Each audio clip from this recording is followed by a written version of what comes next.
it time? It is time for us to do what we have been doing, and that time is every day. We'll know in a very short period of time, but it looks like it could be something that will be not good. Believe me, not good. I see issue with that. And again, You're not going to be able to insult your way to the presidency. That's not going to happen. I don't know who created Pokemon Go, but I'm trying to figure out how we get them to have Pokemon go to the polls. I'm Ted Cruz, and my pronoun is kiss my ass. So when you think about it, there is great significance to the passage of time in terms of what we need to do to lay these wires, what we need to do to create these jobs.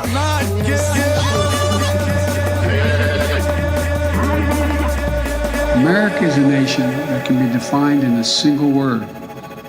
I was going to foot. Not good. Believe me, not good.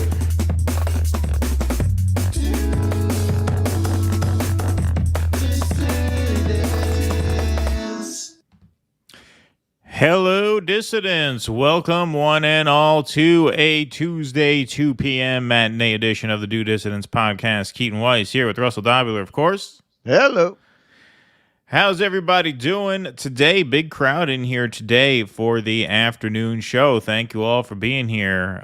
We had a very, very, very busy weekend, but it was more than a busy weekend. It was actually a busy last half of last week into yesterday. Did a couple live events in the city where it was great to meet you all. I got a shirt here. I'm wearing a shirt that one of you guys gave me. I think this was at the Jose event. I forget. Was this at the Jose event?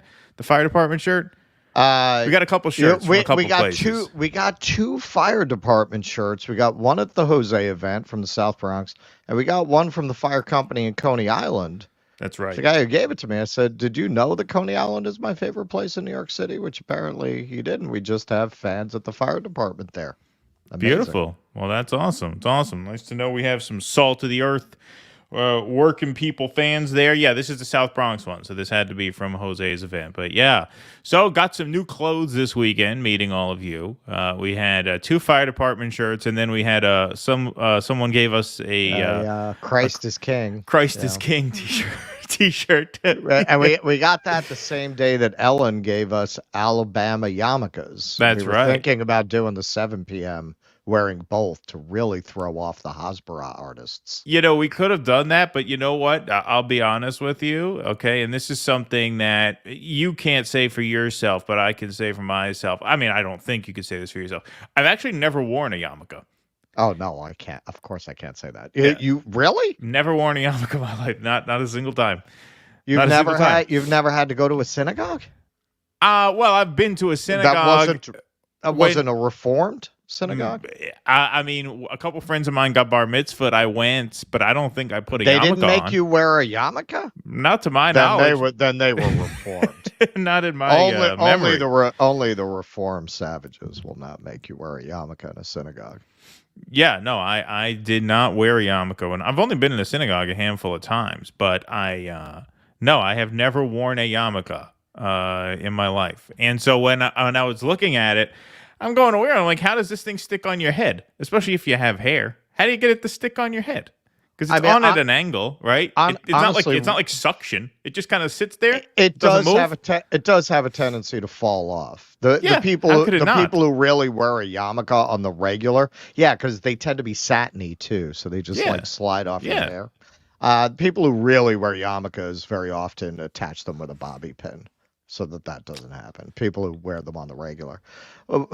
Something I look back on that's very much of my era of New York, and it's very much New York at its best, is I used to go to midnight mass with my Catholic friends. And, they came to synagogue for my bar mitzvah, and they were all wearing the yarmulkes. That's very much old school New York. Jews, Irish, and Italians going to each other's places and trying to be respectful of one another's customs. Yeah, but it's funny. I have not worn one. So we've got a lot to talk about. We made our Bad Faith debut. We recorded that on Friday. That came out yesterday.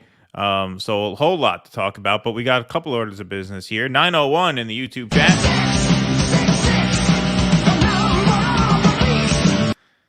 And a very nice crowd filing in over on Rumble, 834. That's good for a left hand.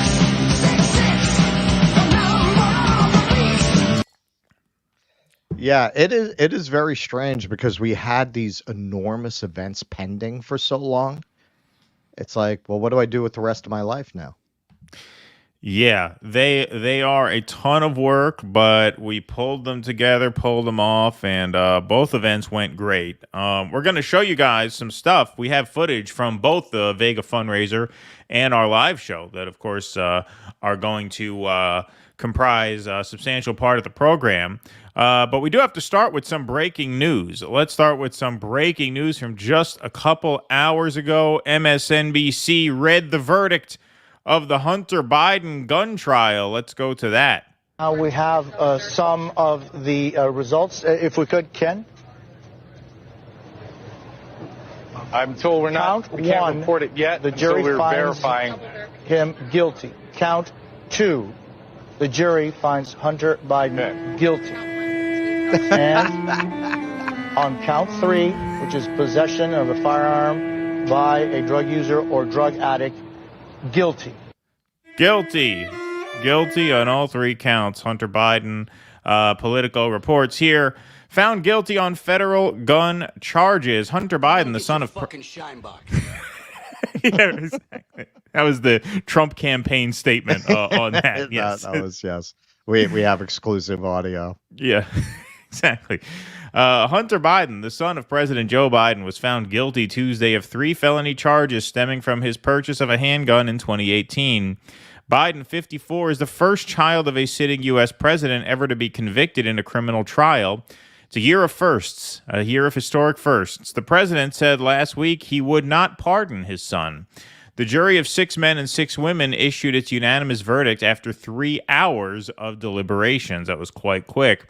Biden faces a maximum, prison sentence of 25 years, but is much more likely to receive 2 years or less, or even no prison time at all, because he is a first-time offender and the crimes involved only a single gun that was never used violently.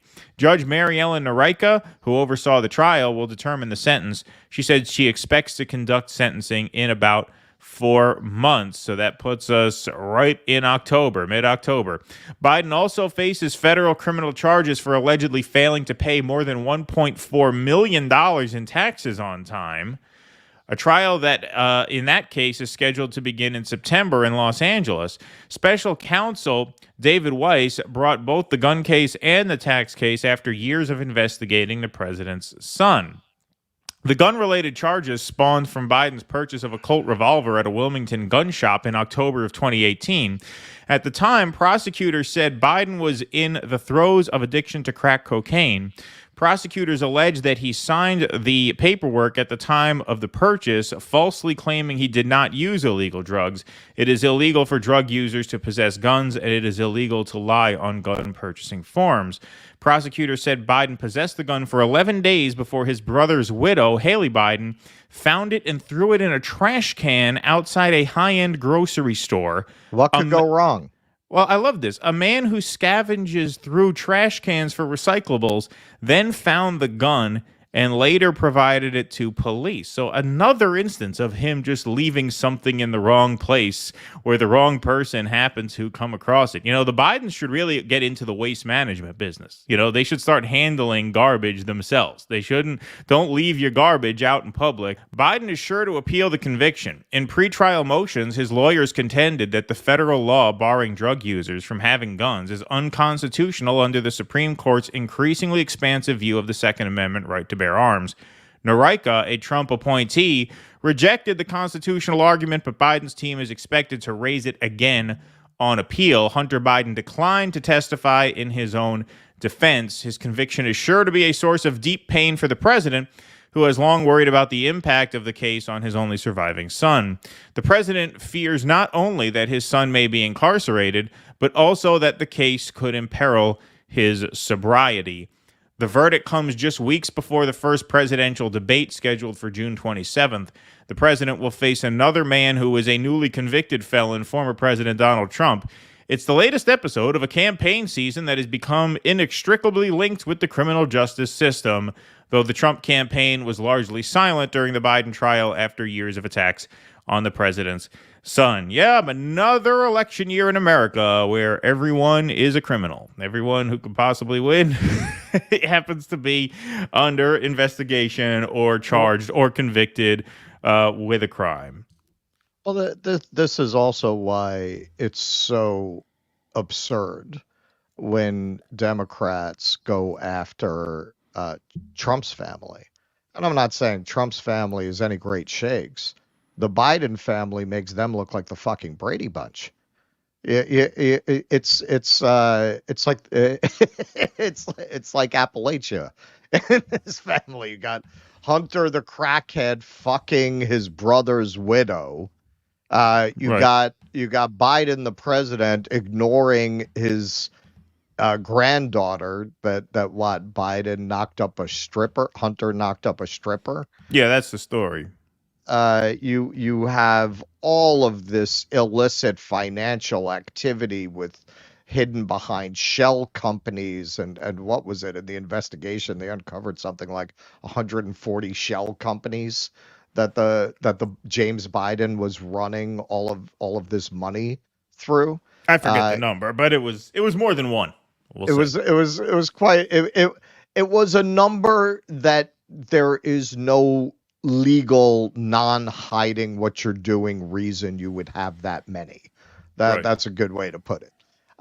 You have Joe Biden constantly doing favors for companies that have hired his relatives, including arguably, and I would say not very arguably, Ukraine and Burisma, removing that prosecutor when he had Ukraine as his portfolio as the VP. You peel back the layers on the Biden family, and it really exposes this sick, decadent aristocracy of Washington, D.C., because it's not just the Bidens. It touches on people around the Bidens. It really just gives you a window into how absurd it is when these people go up there and start talking about morality. It reminds me of, Hollywood dropped the pretense, but you used to have, even as, Sodom and Gomorrah orgies were going on in Hollywood, they would send out Joan Crawford to talk about morality and decency and American values. They would send these people out there.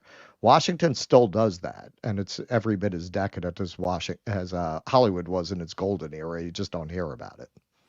Yeah. Now, the other thing is, there is the question of whether or not he will pardon him. That obviously, I think, depends on whether or not any jail time is given at all. I don't think we'll see a pardon before November. But I think after November, if he is sentenced to jail time, you will almost certainly see a pardon, whether Biden wins or loses.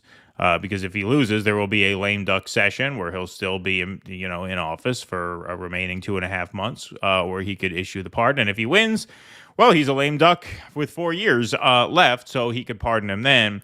I'd be shocked if he didn't. If there is jail time involved. He's not going to do it.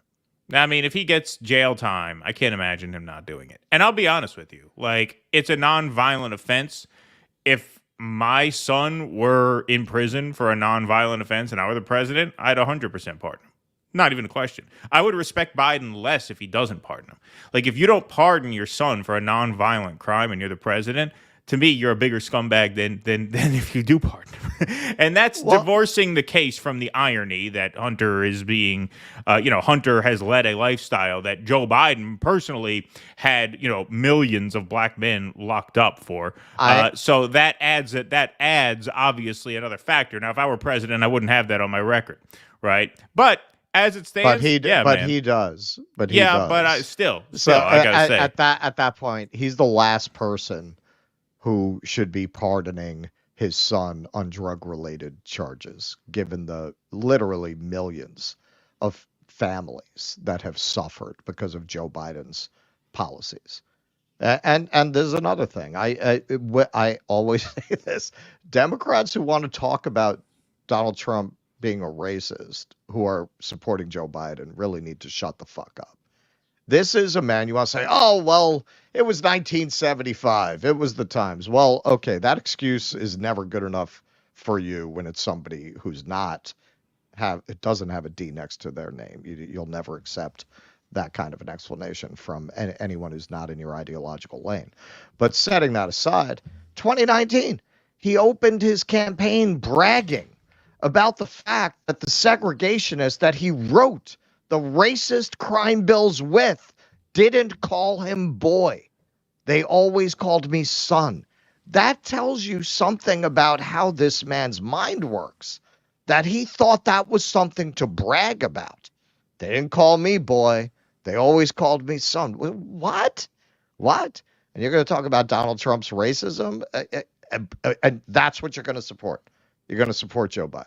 If you really care about these issues as much as Democrats tend to lead with identity because they can't talk about economics without delving into their own responsibility for the hellscape that we live in, you should absolutely be burning the DNC down for nominating Joe Biden. Joe Biden should never have been able to get anywhere, but they don't care about these things.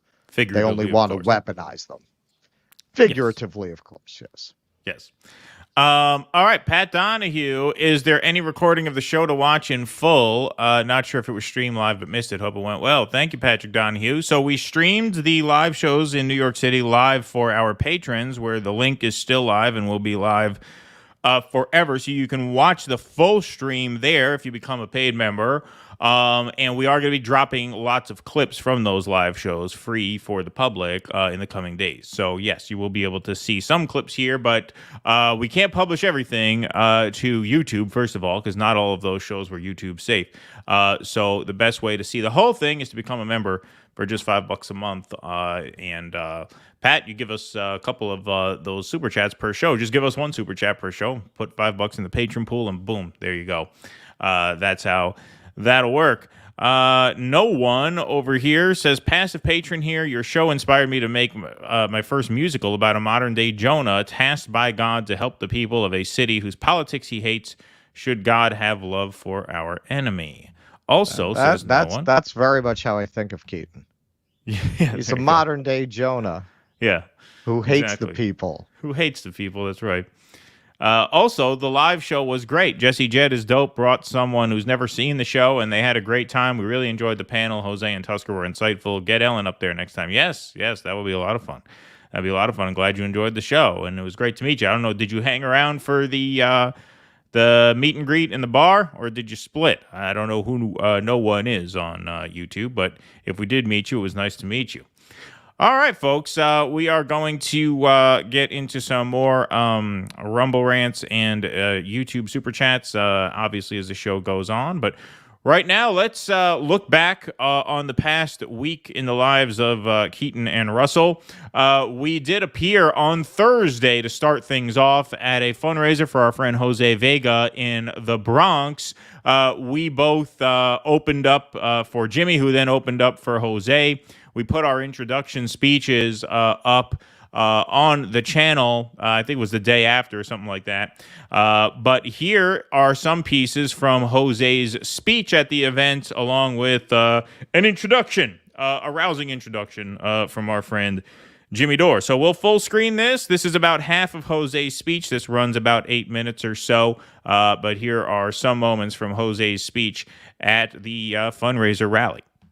Proud to be here. I'm proud to be here.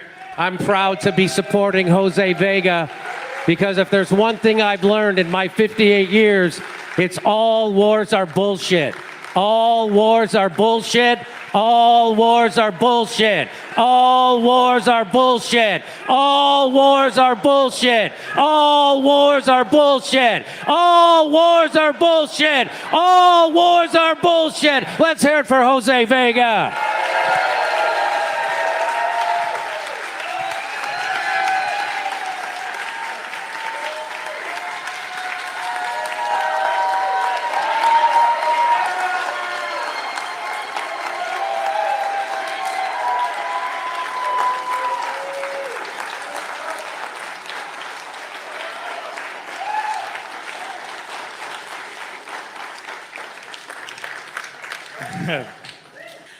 I would be, today is D-Day. It's June 6th, right? Today is the anniversary.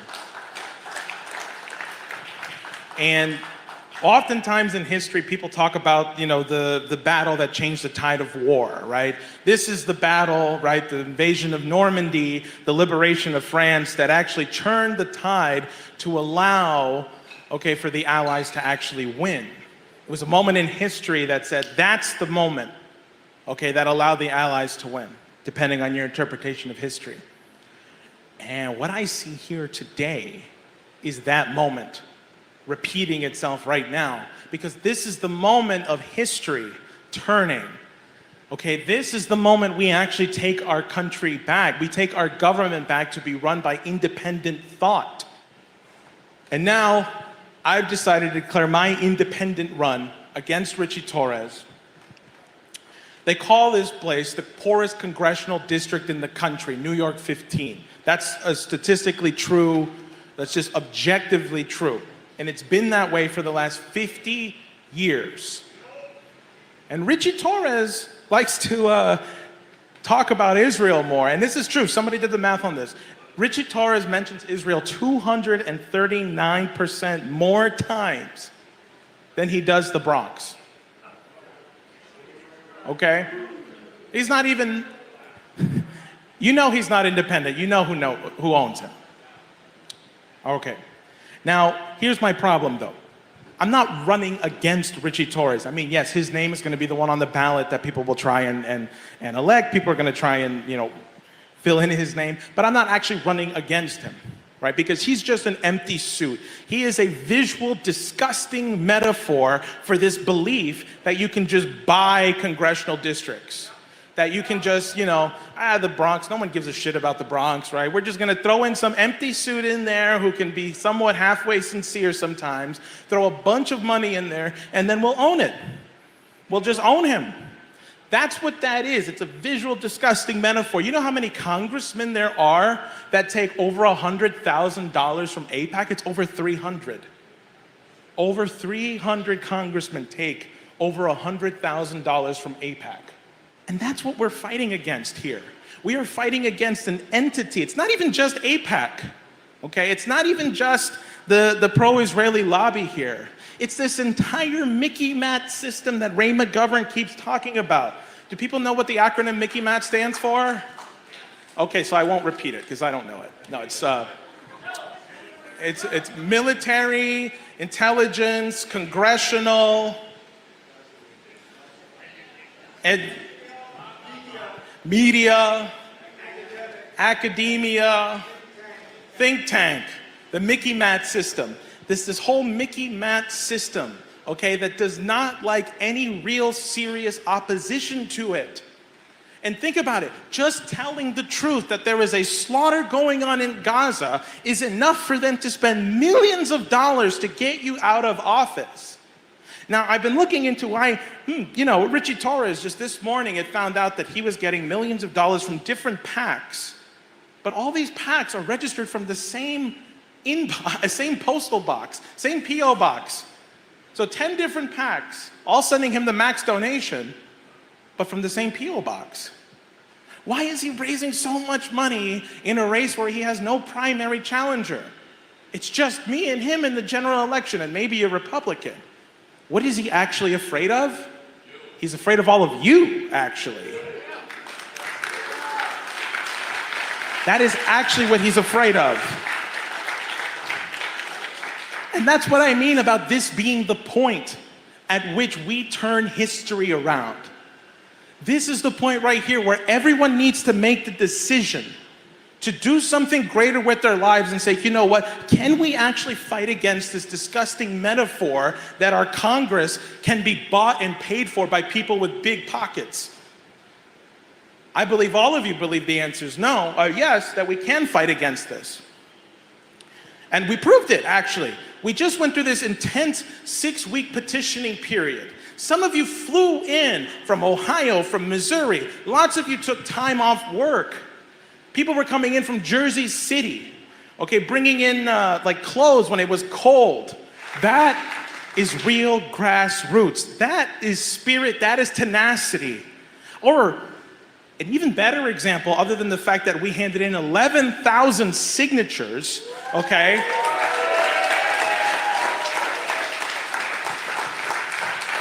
Is the fact that Diane Sayre, who's right here, by the way,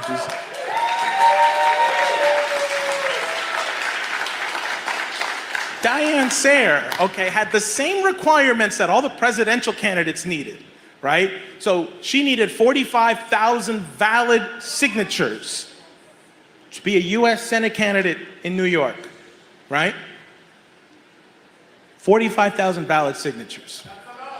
Cornel West only handed in 4,000, so he didn't even try. The Libertarians less. Jill Stein handed in 42,000 signatures, just 3 shy of the goal, and said it was still a victory against tyranny. Okay, sure, I hear that. But then Diane Sayre comes in, she doesn't hand in 50,000. She doesn't hand in 60,000, she hands in 70,000 signatures.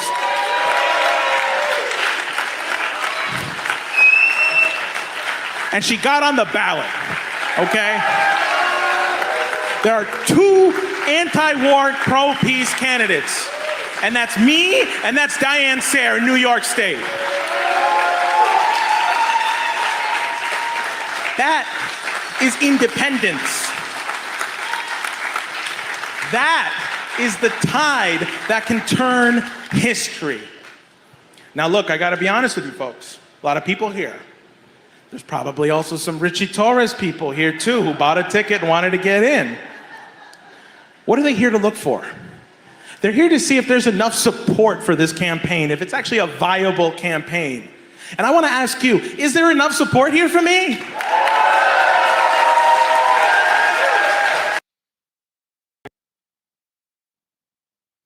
Unmute.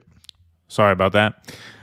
So there's our friend Jose Vega making really his first campaign speech at a formal campaign rally, and doing a pretty damn good job of it. And we did a panel with Jimmy and Jose after his speech, and we're going to drop that on our channel as its own standalone piece, so keep an eye out for that.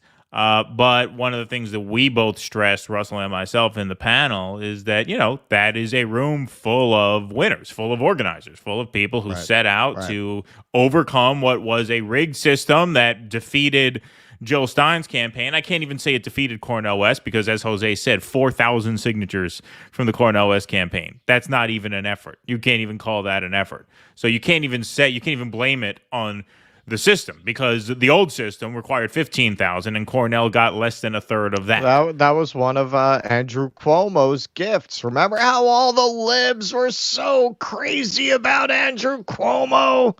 Oh, are you during the height of COVID? Oh, are you watching Cuomo's press conference today? It became mandatory lib viewing to all gather around and watch his 2 minutes of Trump hate every day. And on his way out the door, in keeping with this noble tradition of Democrats in New York State being deeply corrupt, this mostly being a one-party state, and it's almost always been throughout its history controlled by Democrats throughout its modern history, and they have taken full advantage of that to do everything they can to make it impossible for any non-anointed candidate to get anywhere, including not being able to change your registration. What is it, 6 months?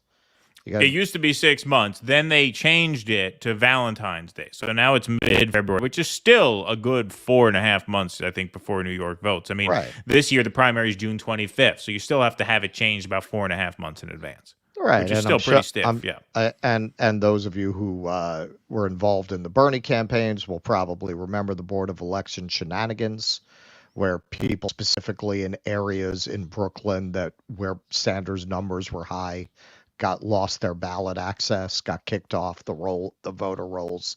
This goes back to Tammany Hall. New York has this long tradition of this. So Andrew Cuomo, when all these Andrew Cuomo scandals broke, I'm not talking about the sexual harassment. That knows no party or state. The things they never really went after him for because he got out of office.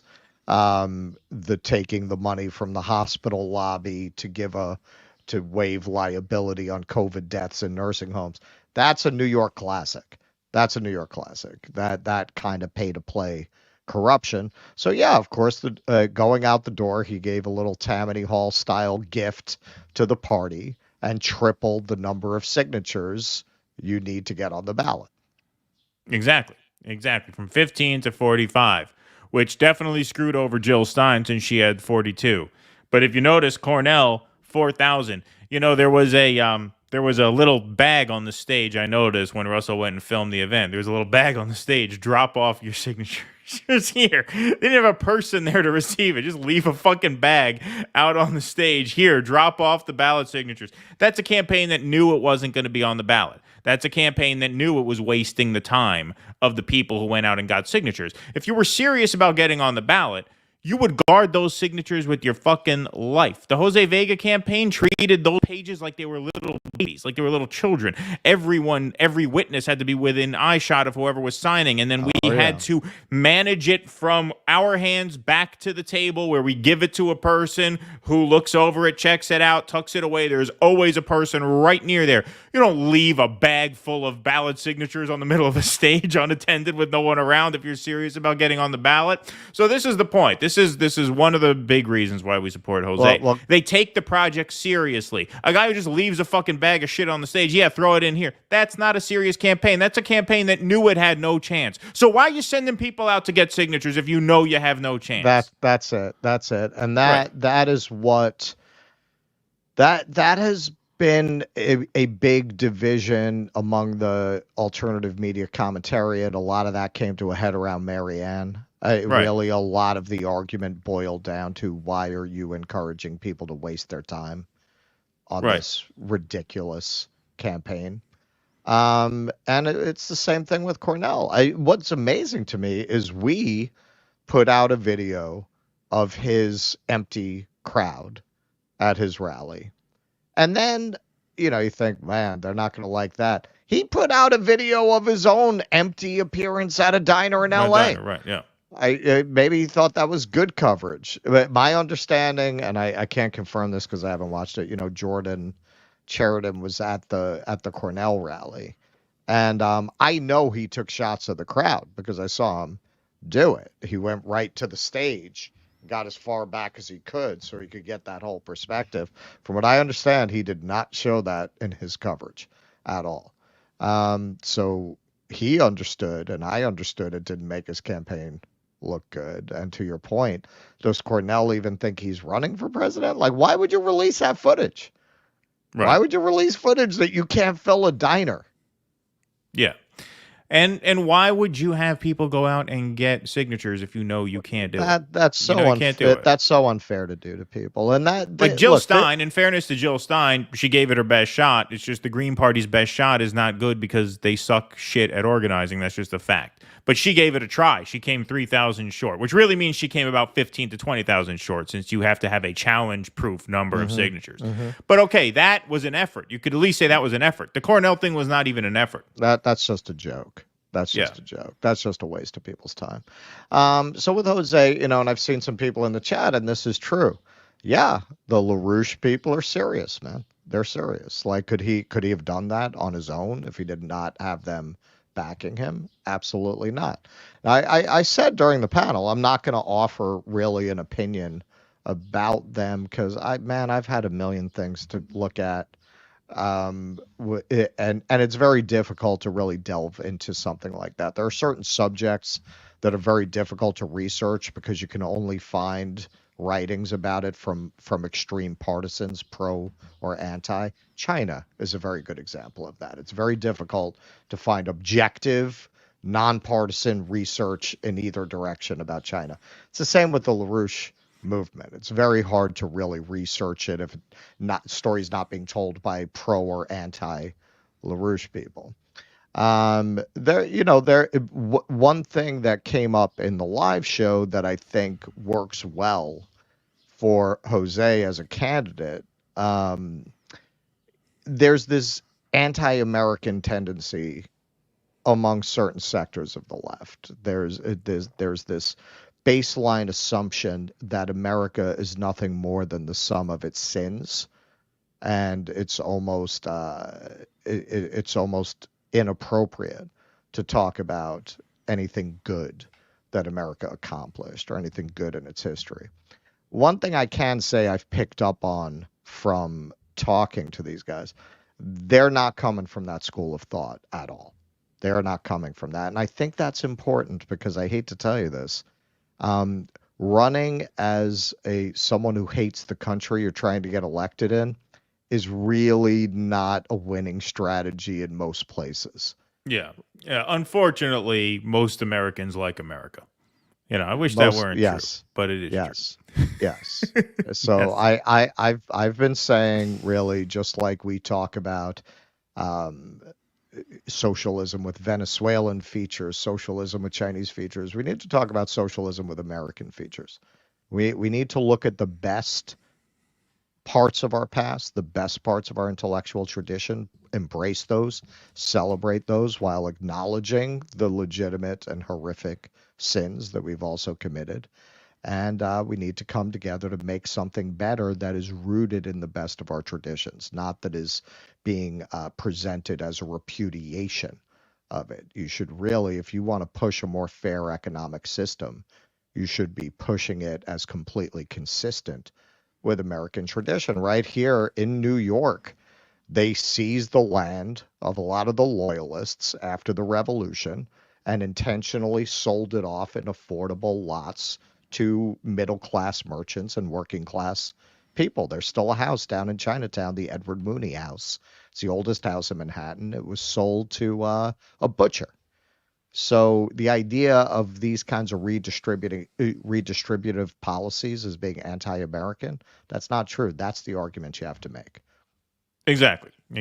And it was a great event, big turnout. They packed that place out. If you want to support his campaign, votevega.nyc is where to do it. All right, let's take some more Super Chats and Rumble Rants and get on with the program here. We got over on Rumble, Abiding 71. Any info on where the FEMA MAGA re-education camps will be located? No, not yet. Not yet. I was just watching something from the Black Conservative where AOC and I guess Rachel Maddow both talked about how they think if Trump gets elected, they're going to be put in jail. Oh, yeah? Yeah, he's going to imprison them. Yeah, maybe for tomorrow. All right. Yeah, that'll be fun. His Highness, thanks to the $1. I was suffering from double D withdrawal so bad by Sunday afternoon I was shaking worse than a man rolling dice to save the life of a loved one. Don't ever make me wait that long again. I know, we missed you guys. It's been very, very busy. Kinky, tried to watch your live NYC show on Patreon. That's when I learned my PayPal had not been sending you my monthly pledge for a while. Sorry, I changed to a credit card. Congrats for making their list. Are we on their list? All right, well, sorry about that snafu, but now that you have it, you should see both streams. You should have links to both streams if you sign up, where you can watch the show in its entirety. If you watch the shows on the replay, just know there is about 15 minutes of crowd space in the front, since we started recording about 15 minutes before we went on, just to make sure we got all the technical snafus handled. Because there was one technical snafu where Russ's phone locked and the image cut out. That's why we started the streams early, so that if anything like that happened, he's in the chat, actually. Shout out to Indy. Yes. I don't know how we would have done it without him. He manned the camera for both shows. Yes. Shout out to Indy. And we are going to show you guys some footage in just a minute from those live shows. Movie Mast 7654. It's great to meet you guys Sunday night. Was wearing a Megadeth shirt. Oh, yes, I remember you. Yeah, I remember. My cat died Saturday night. Oh, my God. I'm so sorry about that. But I could still make it Ming watch you, too. Well, I hope we cheered you up a little bit. And sorry for your loss. Losing a pet is it's the worst. It's horrible. But hope we made you feel a little better. Hope we lifted your spirits. And thanks for coming.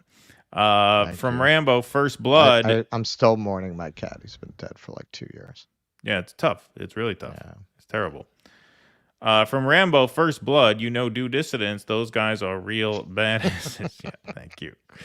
Kyle Wool became a member. Thank you, Kyle Wool. Thank you, Kyle. Thank you very much. Okay.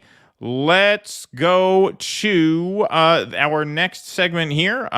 So, folks, we did a live show in New York City this weekend. We want to thank everybody who came out, everybody who participated. Tusker, Jose, Jesse Jett, Indy from Indie News Network, who's in the chat right now, who helped us out tremendously that day. It was a really fun time. We had 2 sold-out shows. Both shows went really well. We were super psyched afterwards at how everything went. We got to meet so many of you.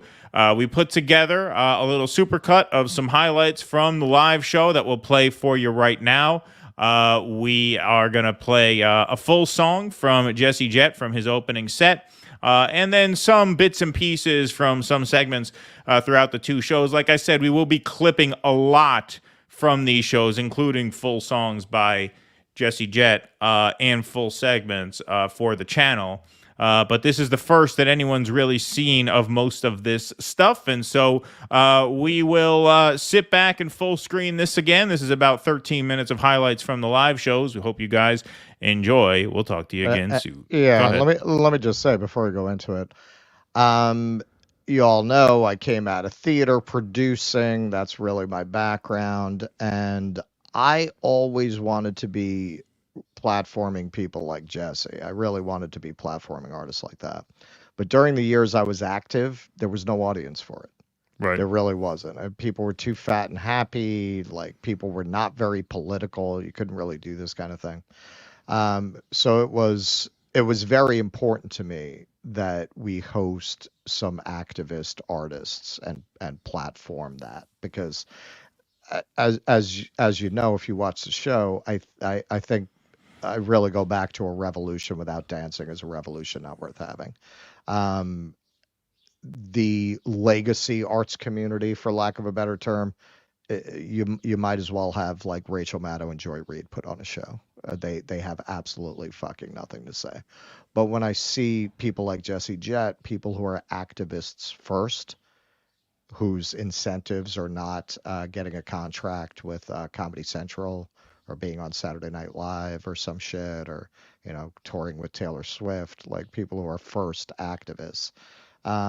It's very encouraging. It's very encouraging to see something new developing. And I think those older legacy artists, they're so irrelevant to the times that they're going to be supplanted by people like Jesse. So I was very, very proud and heartened to open with him and to see the great audience reception he got.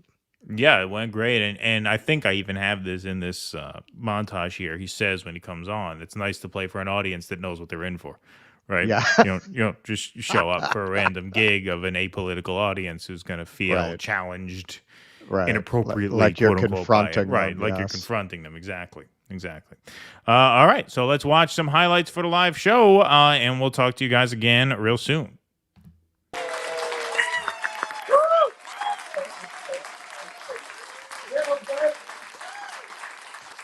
All right. What a big crowd. Is this the Cornell West rally? I can't be, because this is way bigger than that. So, without further ado, all the way from Michigan, musician, singer-songwriter, poet, and the co-host of the American Tradition Show on the Indie News Network, it's Jesse Jett.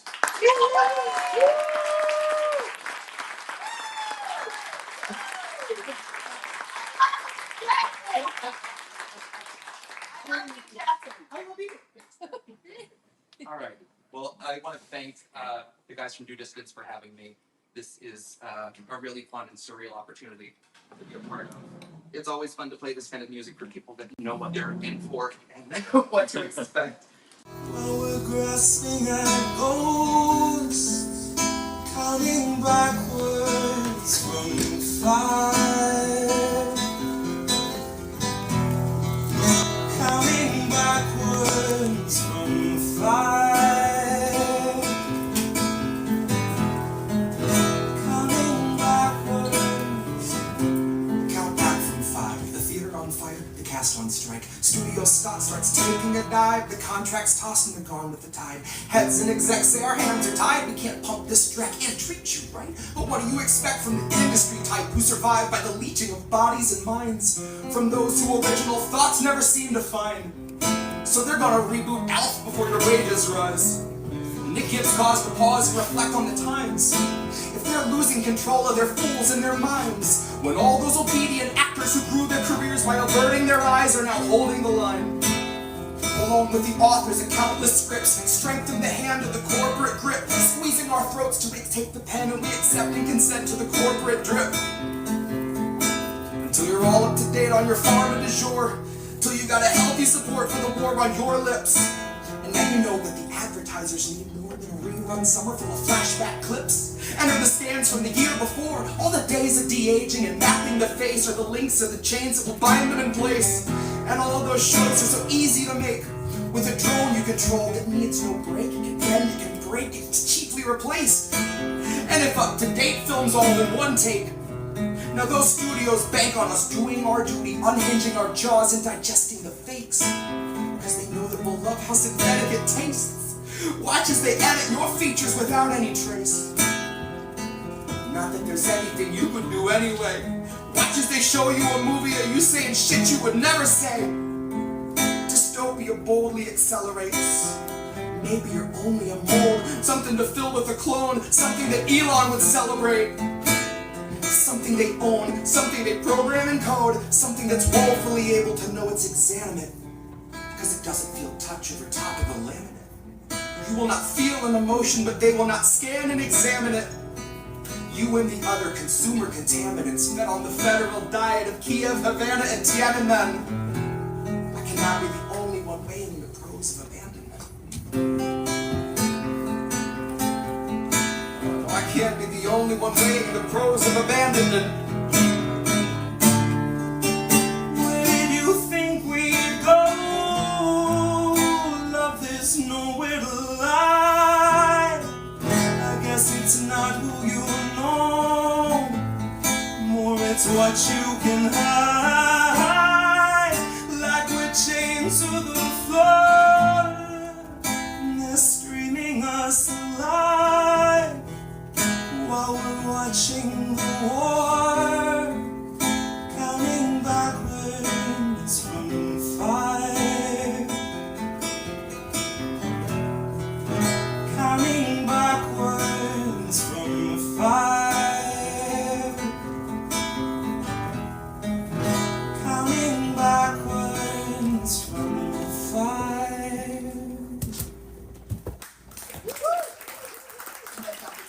Over here, this sack of shit, Jerry Seinfeld. Ignorant sack of shit. I did not see your latest film. I understand it was about French toast or something. Not particularly interesting to me. Here's Jerry Seinfeld and Barry Weiss, who I gotta say, no relation. Barry Weiss, man. It just sucks. She's kind of cute. She looks like the friendly ant in A Bug's Life. Yeah? Horrible fucking monster. I mean that as a compliment, actually.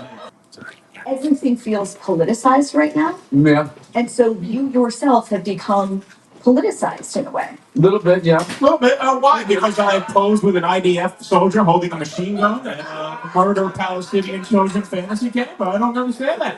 I don't understand. Nobody held me account for banging a 17-year-old in my 40s, and all of a sudden, I support a genocide is the thing they're coming after me for. Skated right through Me Too without even a mention. I got a question for Jose. As a candidate, who's better, Vladimir Putin or Joe Biden? Who's better, Russia or America? Which do you like more? Let me turn the camera off here. You're censored. Well, I come at the BRICS angle completely from a very unique perspective. People know my association here with the LaRouche organization, and I often like to tout that the LaRouche organization, Lynn and Helga Zepp LaRouche, are responsible for the BRICS. That's not because it's my opinion, it's just objective fact. It goes back to 1978 when Lynn wrote a pamphlet called How the International Development Bank Would Work. And there have been subsequent pamphlets and papers that have come out since then. There was the 1993, which was the first mention of a new Silk and Road initiative. And then 1 year before Xi Jinping goes on live TV to announce the creation of the new Belt and Road, which would become the BRICS, we put out this giant book called the Belt and Road Initiative. Is that right? The new Silk Road becomes the world land bridge. Yeah. And then a year later, you should get an earpiece. So His campaign could afford that, no? He'd raise some money. Postmodern version of Cyrano. Yeah. there's a reason he's the policy director. But so, you know, I understand the BRICS quite well because a lot of the way it's shaped today is because of what I've been involved in for the last 10 years. And so to see it play out on an international stage, it's just a very simple idea that, hey, maybe we don't need a military industrial complex to fund the GDP of our countries, but maybe we can actually have development and ingenuity, the stuff that Tusker was talking about, and believing that you can actually always make sure that humanity in the future will come up with something better. That's the idea of the BRICS. I personally believe, I think Putin, whatever you think of him morally, I'm not getting into that, he's a brilliant guy.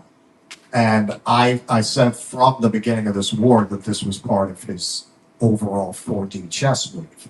He's trying to accelerate de-dollarization and to force all of these countries that might have issues with the United States off the sidelines and get them all to unify around new payment systems, because that is the heart of American power. You take out the dollar as the reserve currency, it's the end. It's the end of the countries. I mean, as we know. Right, and the other thing in particular about sanctioning Russia that made it so dangerous and that also pushed all these countries into that is the vast resources that Russia has. It's the largest country on earth. It has the most oil reserves, almost. They keep finding stuff. So sanctioning Russia and then potentially punishing other third world countries that desperately need those resources for their people, they were always going to find a way. It's like that dumb Jurassic Park thing. Life always finds a way. But that's exactly what happened. And if you look at the planning documents like Ziggy Brzezinski from back in the day, he has Ziggy Brzezinski, yeah. But he had that book, The Grand Chessboard. And even back then, he was saying, he was warning people, the worst thing that could happen to America is if we push Iran, Russia, and China together. There goes the hegemony. What did our ruling class just do? It will take time. And this is because we have a ruling class that is no longer, what would you call it? They really do think that they're geniuses, and they're not. They make the dumbest mistakes, but they still think that they're far superior than everyone else. And they cannot manage the system. They don't have any intelligent puppet masters anymore. They're idiots now. That's what Nick Cruz said. He said, you know, now we're getting into like the end of empire phase where like the Nepo babies are in charge. Yes. But if you look at Kissinger, Eisenhower, whatever you think of them, these were smart men. They knew it. Nixon too. Yeah, that's what it is. It's all these Nepo babies who all went to school together. And this is how you fall into this kind of decadence. They haven't had to pay consequences in generations. There's no cause and effect for their decisions. Their decisions have not impacted them and their families personally in so long. They're just living in a world of digital fantasy. We had 4 members of Congress say, I'll talk to my AIPAC person. And it's really what we call them, my AIPAC guy. Have you seen any other country do anything like this? Like No. Russia obviously determines the outcome of our elections. We keep hearing that. Good point. Does anyone have a Putin guy that they talk to? Not only do they not have a Putin guy, look, they don't have a Britain guy. They don't have an Australian guy. They don't have a Germany dude. They probably don't even have an American guy. An American guy. Talk to an American guy. No, so this brings up a point. So, you know, we did at the 2:00 show a whole bit about Rachel Maddow and the constant Russia gating. Here is a story in your lap, Rachel Maddow, about Republicans all having an AIPAC guy, right? They want to paint Russia as this tool of, they want to paint the Republican Party as this tool of Russia. Here you got a guy on camera telling Tucker Carlson, who you hate more than anyone in the world, yeah, every Republican has an AIPAC guy. Where is MSNBC on that? Yeah. You're going to see Rachel Maddow do a segment on that. Bombshell, smoking gun, Republican congressman admits every Republican has an AIPAC guy. For interference, collusion, nothing. Yeah, and he even said, you have a complete partisan angle. He even said he doesn't know Exactly how it works on the Democrat side. Exactly. You have a pure smear job of the Republicans you could do, but they would never do it. They would never do it. And this is why all of your liberal friends are so fucking insufferable. Because they all have APAC guys too. That's right. What do you guys say about this? Don, this is a fastball right down the middle for you. Don't worry, I'll edit out the other thing. I think I saw a statistic. Yeah, this was right. Okay, and I wasn't corrected on this. This is probably true. Over 300 congressmen have taken over $100,000 from AIPAC. That's a lot of dominatrixes. Now you okay. No, but it's just. Now you're gonna go with everyone has a dominatrix, right? That's your new thing now. Yes. but they do whip them for votes. There you go. Oh, that's good. Oh, but it speaks to the fact that our Congress is just so bought and controlled that your congressman is most likely just an empty suit. I think that's our show, folks. Thank you so much for being here tonight. Thank you all very much. Who's this is Jeff? Let's go to the next team. What is country over there? That's behind you. Thank you very much, everybody. Appreciate you all very much. If you want to come say hello, head down to the bar on the second floor. We'll meet you there as soon as we clear this place out, all right? So we'll meet you down there in the bar if you want to say hi. Thank you very much for coming. Appreciate it very much, folks. Well, there you have it, some highlights. Now, if you want to know what that dominatrix joke was about, you got to sign up and watch the full stream because that was not part of the YouTube safe portion of the program. But it was a really fun time. So great to meet you all, and thanks again, everybody, for making that happen with us. What a great time. That was just a montage of, some highlights from segments. We have about 4 hours of material. We'll probably drop a good 3.5 of them out there. But yeah, really fun time. Yeah, that was amazing to do that much live content in one weekend. We did 3 shows basically. We did the fundraiser and we did our 2 shows. And I was inspired personally to want to do this by having done Jimmy's panel show in LA. And I could feel the craving in the audience to be with like-minded people in the same space. It's great that we have this platform, but politics is face-to-face. Politics is about community, and this kind of organizing is just no substitute for meeting people in person. Right. Exactly. I mean, it is great to get out every once in a while. We got to meet so many of you guys, and yeah, this was the first live stage show that I've done in probably 10 years. I think the last one-act play thing I did was 10 years ago, 2014.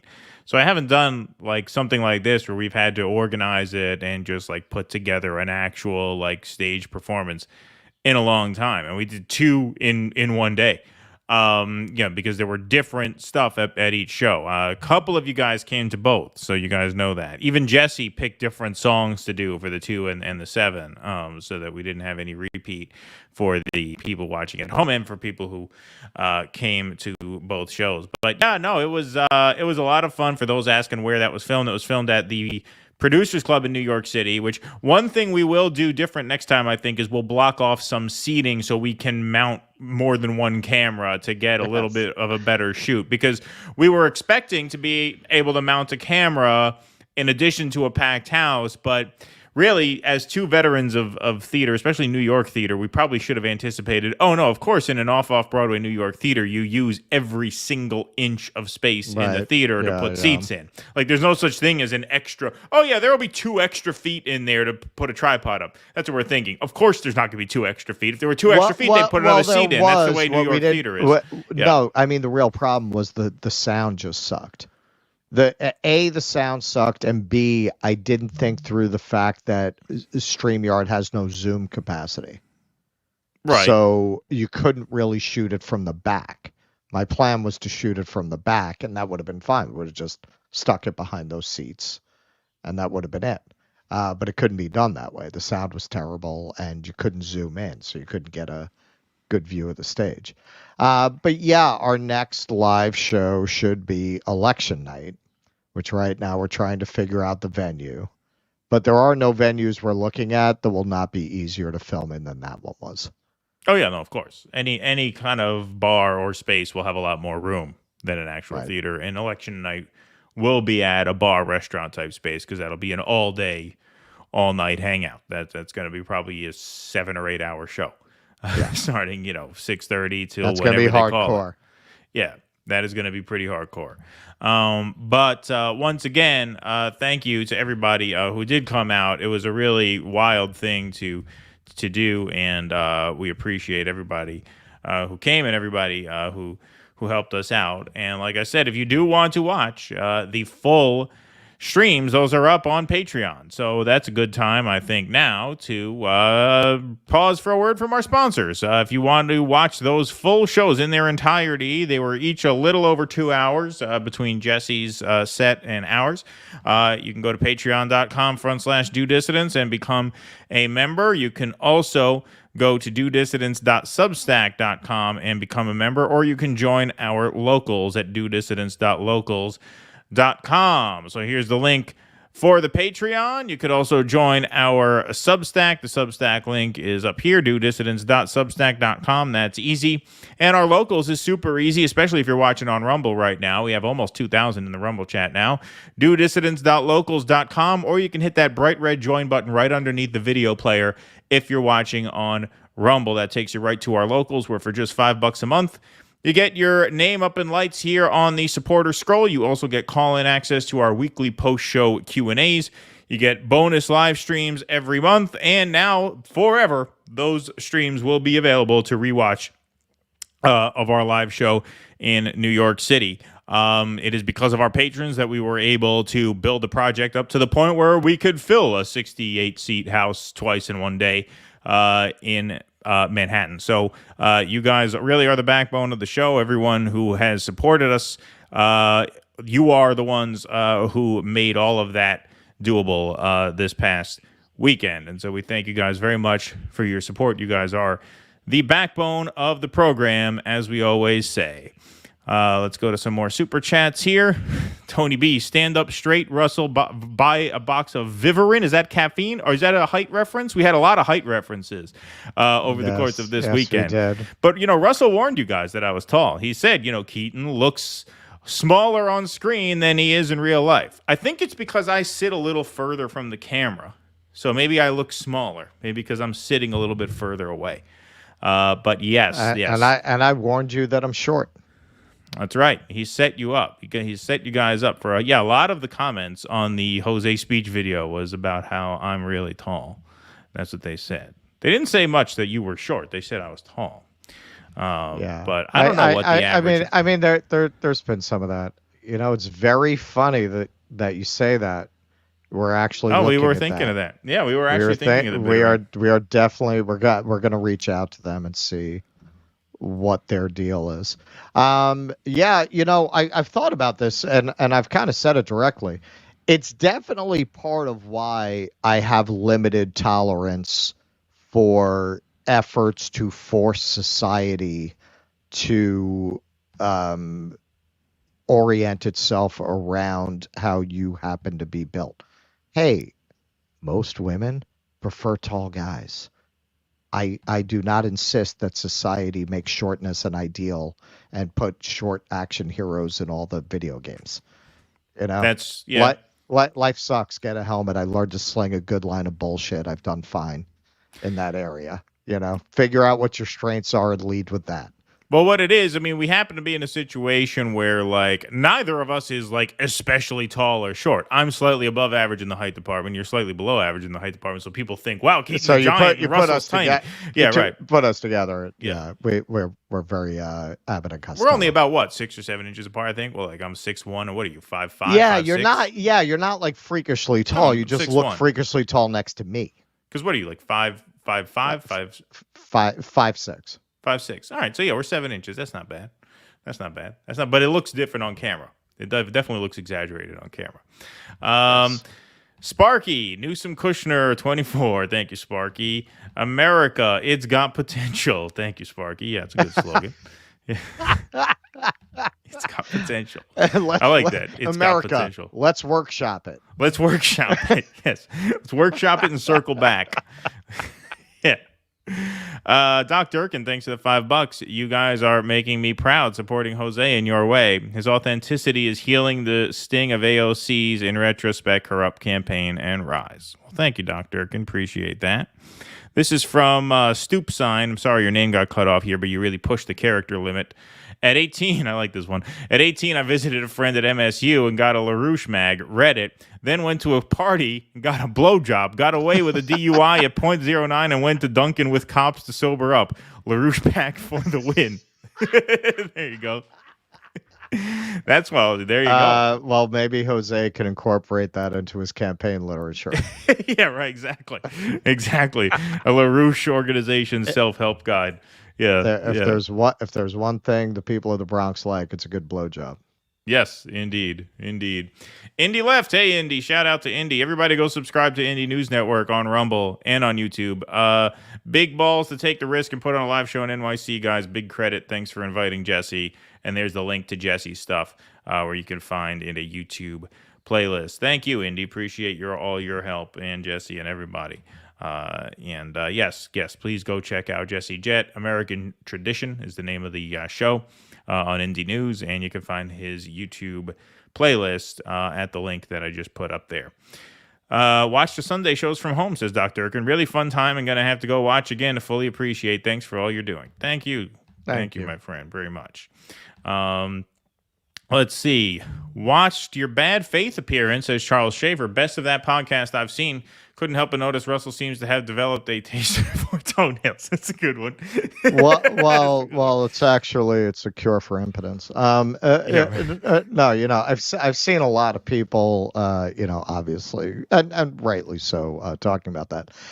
And if you don't watch the show obsessively and you don't watch everything we say about everything, as soon our first coverage of the douchebag dialogues, I laid out a case of, hey, ma'am, I apologized for language that I've used because I said, hey, it was very clarifying for me to be in a room like that and to see what we're really up against and who we're really up against. And it made me really rethink some of the divisiveness on the left and my own part in it. The way the algorithm of these kinds of platforms helps to drive the hottest take. It drives barking at the moon. It encourages that, what I call barking at the moon. It really does. And just being from Queens, I mean, I would say you go back. I was thinking about this. You go back to when we started. My language is actually toned down from when we started. We were gonna do like a super cut preview. How YouTube channels a lot of times have a trailer, and Keaton was thinking about pulling all the most fucked up shit we've ever said. And one of the things he was going to pull was me saying, "I want to piss on this guy." Yeah. That's a very Queens kind of thing to say. I want to piss on this motherfucker. I want to piss on this guy. So that's definitely part of it. It's partly cultural. Once I start to get worked up, like that side of my upbringing will come out and my language will be very harsh. But hey, man, it's not like, right after the douchebag dialogues, it's not like, oh, no, we're going on Brie's show, so now I have to tone it down. We didn't think we were going on Brie's show. It wasn't like access, so I pulled it back. I said that was my take. That was my immediate take. I was like, I was wrong to speak about it that way. And we need to come together as the left. And yeah, I've been kind of working through this. I've made the point. Everybody's thrilled when they agree with Josh Hawley on something, but they're very quick to excise anyone on the left that they disagree with on anything. Now, the only thing I will say that justifies that to some extent is Josh Hawley's not going to sheepdog your movement back into the Democratic Party, whereas you always have to fear that with people on the left who may infiltrate your cause and then go, and that's why we have to vote for Joe Biden after they've fully gained influence with your movement. So there is that element of it that justifies it to some extent.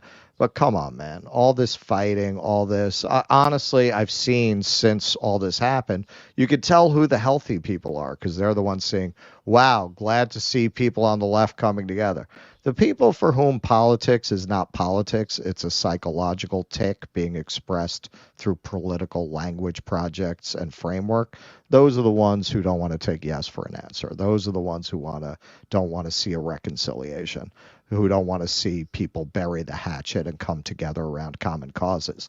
Now, that having been said, I haven't changed my mind about the things I disagree with Briahna on, Matt Taibbi, Marianne. Look, man, she never pushed Marianne like Crystal and Kyle did.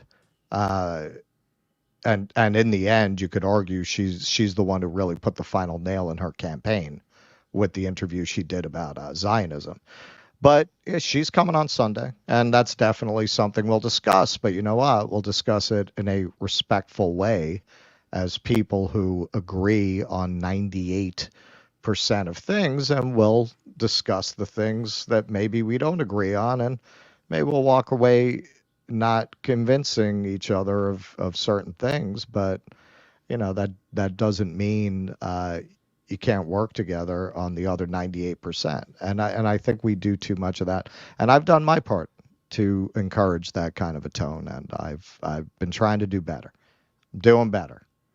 Yeah, the other thing I would just add is when it comes to the left infighting is that I think there's, psychologically, I think you tend to, and I think this is healthy, I think this is fine, but sometimes it manifests in, conversations that are not helpful. But I think, psychologically, you hold your allies to a higher standard than you hold your adversaries, because know your adversaries are your adversaries. You don't have to evaluate them as much. Right. Whereas the people who are mostly on your side, you tend to recognize their flaws and shortcomings more because it's more frustrating because you feel like they're capable of getting it 100% right, just like you are. Right. Well, if I'm 100% right and they're 90% right, what's keeping them? What's that 10% that's keeping them? Right. I got some news to report. But I think there is also that defensiveness. Oh, sure. There's that defensiveness of like, I don't want this person near my people because they're going to infect them with their ideas. Sure. No, absolutely. Absolutely. I've been seeing some rumors in the chat. It looked like this was going to be the case, and it now is the case. We'll do a formal segment on this tomorrow, obviously, but Claire Daly has lost her seat. She has lost her seat, so she will not be returning to Brussels. Man. She was eliminated on the 17th count in the Dublin constituency. Well, what the fuck is up, Ireland? I thought you guys were based. What the fuck happened? What the fuck is that bullshit about? What's that fucking bullshit about? Yeah, we don't know enough about Irish politics. You get the balls. We don't know enough about Irish politics to even understand why or how this happened. Yeah, we should get Pat Donahue to come on. Yeah. Well, we'll research it for 15 minutes this evening, and then we'll be ready tomorrow. Yeah, and then we'll be ready to be experts tomorrow. Yeah, we'll look into it for 9 minutes. It really goes back to the potato famine. Yeah, we just heard about that. Yeah, but that is fucked up. That shit is fucked up and bullshit, for sure. All right, I am honestly very surprised. I assumed she was popular in her district. Yeah. We'll have to see how and why that happened, but that is not good. Believe me, not good. All right, let's move on here. So as we all know, folks, Briahna Joy Gray was let go from the Hill. We did a full segment on this on our live show, which we will be putting out there for the channel. So we're not going to get too into the event itself, but there is some follow-up and fallout that we do want to get into. But briefly, just so everybody is totally caught up, it finally happened. The Hill has fired me. There should be no doubt that the Rising has a clear pattern of suppressing speech, particularly when it's critical of the state of Israel. This is why they fired Katie Halper, and it was only a matter of time before they fired me. You can continue to follow me at patreon.com/badfaithpodcast. So Brianna's podcast is really her bread and butter, it seems now, especially since there's no Rising gig, and it's just completely member funded. There's no ads. Her YouTube channel does okay, but that's not her main thing. I think they only post a couple videos a week there. So really, Patreon is her avenue. Left here is a screenshot of the email. Dear Briahna Joy, this is 30 days written notice that your consulting services agreement is being terminated pursuant to the provisions of Section 5.3 for convenience. Thank you for your contributions, and we wish you the best in future endeavors, blah, blah, blah. We all know this conversation is likely what did it, although according to Briahna in our conversation and the conversation she had with Mr. Greenwald, that was probably just the excuse they needed to do the thing they were trying to do for a while, which was to get her out the door. But here's a new development. So now she's off the Rising. Now she's back to freelancing. She has her Patreon on Bad Faith, which is very successful, as we've mentioned. We're negotiating a Friday show. Yeah, exactly. Yeah. You're the first to hear about that. Yeah, right, exactly. As we've mentioned in the past, her Patreon is quite successful, but she just tweets out last night, hundreds of Zionists have spammed the Bad Faith account, apparently thinking it's Patreon. These aren't intelligent people, very unintelligent people, trying to get me deplatformed from the app. Again, a foreign country targeting an American journalist with the goal of making it impossible to earn an income if you criticize Israel. So these mistakenly went to the Bad Faith inbox, apparently, which is why she's reading them. But these were all people thinking that they were petitioning Patreon to cancel her. And you can tell this is a spam bot operation. We just did a story on our last stream last week about Meta cracking down on an Israeli AI bot farm. And you can tell that this is clear bot activity by the fact that all of these emails have the exact same subject line and body. She ain't kidding about them being dumb. At this point, aren't they able to use AI to write different emails under different accounts? Yeah, you would think. Isn't that the story we were doing with Meta? Yeah. Last week? Yeah. Isn't that basically you could what create they were a whole doing? online magazine. Yeah. You could do everything with AI. So why wouldn't you at least come up with like 20 different drafts? Because let's say they were smart enough to actually send these to Patreon, which they're not. But let's say they were. You don't think Patreon would find it weird that they're getting 300 emails all from, Berkowitz, Bernstein, with the same title and body? Israel really seems to be on a mission to burn down the stereotype of Jewish intelligence. Yeah, well, they burned down. Yeah, they're only leaving the negative stereotypes intact. The positive ones are all falling by the wayside. Exactly, the positive stereotypes of Jews, which is that we're smart and funny. Yeah, Israel has really gone a long way to dismantle those two things. Because if Patreon did read these, you don't think they would be like, oh, well, this is obviously a bot operation. We're going to take this less seriously. Yeah, it's even if they addressed it to the right people. Yeah, exactly. However, this is a very good example of what I'm talking about. Hey, that affects Briahna. That affects us. They could come after us that way too. Absolutely. And 100%. We have common interests, and we need to make common cause, and we need to protect each other from this kind of thing, because these people, they have no limits. You're dealing with Nazis. You are dealing with Nazis. You're dealing with ideologically obsessed people who are absolutely blind to reality, who have an absolute religious conviction, literally and figuratively, in the rightness of their cause. And they are very much like Scientologists. Max actually said, he calls them what? He has Scientologists. Oh, there you go. Yeah, he calls them Scientologists. They behave very much like Scientologists, because when you look at these stories of Scientologists harassing former Scientologists and parking outside their house and intimidating them, that's a policy that L. Ron Hubbard laid out. Yes, fair game. Anyone who's in any way a threat to Scientology, you can do anything to them. There's nothing immoral. There's no limit to what you can do to them. That is very much how Zionists think. There is no limit. Absolutely. Right. If you cross them, if you are on their shit list, there is no limit to what they will do, including, so they already got her fired from her W-2 gig or whatever, but maybe it was a contract, whatever. Her formal weekly paycheck gig. Right. Now they're going to trying to get her deplatformed from her freelance gig. And there is a difference, and we have made this difference as obvious as we could, but there is a difference between getting someone fired and getting someone deplatformed. Getting someone fired in this case is bad enough because we strongly disagree with why they were fired. But okay, if your editorial position is so out of step with the editorial bent of the outlet to the point where they let you go, in this case, we think that's terrible.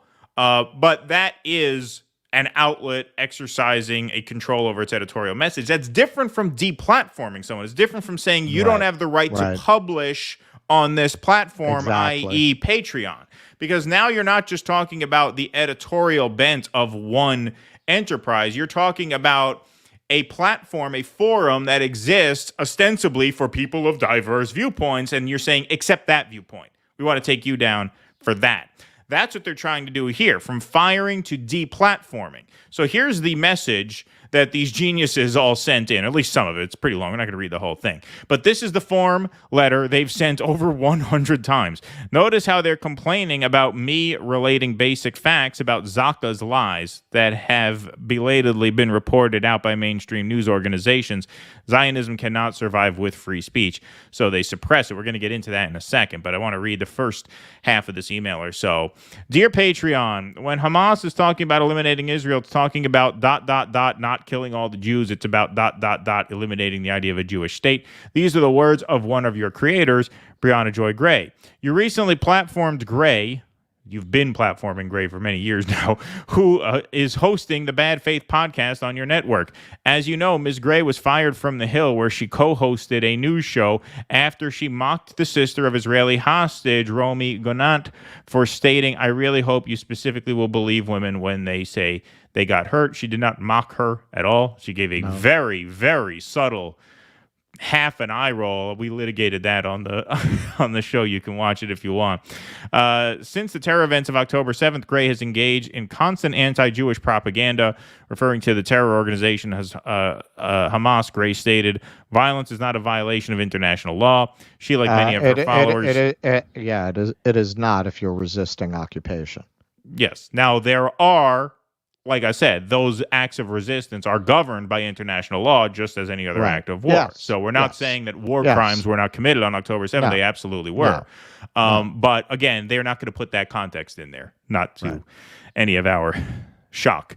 Like many of other followers, see the events of October 7th, which resulted in the death of 1,200 Jewish people, as justified resistance. Perhaps even more disgustingly, Gray has engaged in the profound denialism when it comes to Jewish victims. In December 2023, she said, "Zionists are asking that we believe the uncorroborated eyewitness account of men who describe alleged rape victims in odd fetishistic terms." Here, Gray is mocking the efforts of Zaka, a religious organization in Israel that documented the atrocities committed against Israeli men, women, and children, while ensuring that their bodies could be buried in accordance with Jewish law, custom, and dignity. For Gray, Me Too is a movement that excludes Jewish victims and those who stand up for them. We, as Jews and their families, support Patreon's robust terms of service that include the prohibition of hate speech. Your ban on dehumanizing language to describe someone based on protected characteristics is just one of the reasons that Gray needs to be removed from Patreon immediately. Now, I want to go back to that. Sorry, go ahead. Zaka has been completely discredited, even in the Israeli press. Yes. So I want to go back to this here because here Gray is mocking the efforts of Zaka, a religious organization in Israel that documented the atrocities committed against men, women, and children. So I put on this slideshow because Briahna mentioned this in the interview with the woman. But here it is. From Times of Israel, Zaka exploited Hamas's October 7th attack to campaign for donations. Volunteers who worked alongside Zaka accused members of creating promotional content, inventing stories, and mishandling bodies in PR push. Even the Times of Israel is reporting that. Well, Times of Israel is Hamas. Yeah, exactly. Even the Times of Israel is putting that out. And so they're still going to cite that in their effort to get her not just fired. They've already done that. Now they want to get her deplatformed. They want the side gig out too. Right. These people are the scum of the earth. They really are. Because you look at how thoroughly dishonest. That is, that is what we're just talking about. They're like Scientologists. It's fair game. They don't need to be honest. They don't need, they're assuming that the person reading this doesn't know what Zaka is not going to take the time to do the research. And also these Israeli pieces of shit that have been spending decades hiding behind Jews and Judaism and the Holocaust in order to push their apartheid agenda, never expect anyone to question them. They're used to being able to just pull that card and have people just go, okay, what do you need us to do? What do you need us to do? It is extremely, extremely dangerous to all content creators to have them doing this, and of course it's inevitable. It's very much in line with what they're doing with suing student protesters. That this is what they do because they know they cannot win an honest debate. They know the more people know about Israel, the less they're going to like Israel.